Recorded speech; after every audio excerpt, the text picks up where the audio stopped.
in a shocking incident of brutality against women and minors. A minor girl studying in +2 was set ablaze by unknown miscreants. 3 miscreants set her on fire on Saturday morning in Balanga Baibira area under Balanga police limits of Puri district. Now, according to information, 3 miscreants set the minor girl on fire when she was walking to a friend's house, and then the miscreants fled the scene.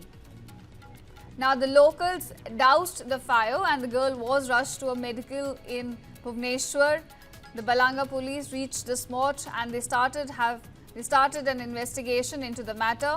Now, viewers, the horrific incident comes days after a student set herself on fire in Fakir Mohan College in Balasore. Now, Odisha's Deputy CM Pravati Parida has also reacted to the situation, and she said that a strong action will be taken against the culprits.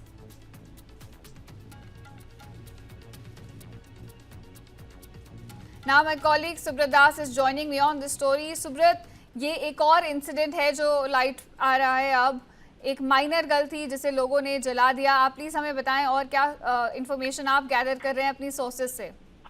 जी, ये जानकारी आपको देना चाहूँगा। हाल ही में जैसे बालेश्वर का घटना लोगों के मन से भी नहीं उठाई, फिर ये पूरी जिले में ये घटना घटित हुआ है, जो कि डिप्टी सीएम का कंस्टिट्यूएंसी प्रभाती परिडा का जो 15 साल का लड़की उसके घर से बाहर कहीं जा रही थी, तो जाने के टाइम में कुछ लोगों ने देखा कि दूर से उसका बॉडी एकदम पूरा बर्निंग हो रहा है, उसका सिर्फ इंटरनल क्लोथेस ही है, बाकी सब ऊपर का जो क्लोथेस बर्न कर चुका है। तो तुरंत लोगों ने उसको उद्धार करके नियरेस्ट हॉस्पिटल को लिए और वहां पे उसका प्राइमरी ट्रीटमेंट के बाद एम्स भुवनेश्वर को उनको ट्रांसफर कर दिया गया है। ये बहुत संवेदनशील मामला है, क्योंकि हाल ही में उड़ीसा में जैसा घटना बालेश्वर में हुआ था, ये पुरी में जो हुआ, जो कि उड़ीसा का डिप्टी सीएम का कंस्टिट्यूएंसी भी है।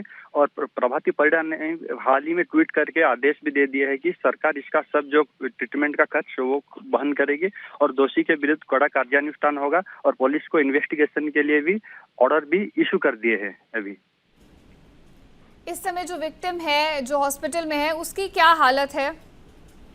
देखिए, अकॉर्डिंग टू माय सोर्सेस, ये तो जो सोर्सेस का जानकारी के हिसाब से 35% बॉर्निंग है, लेकिन ऑफिशियल स्टेटमेंट अभी नहीं आया है। जैसे ही आएगा हम आप दर्शक से शेयर कर देंगे।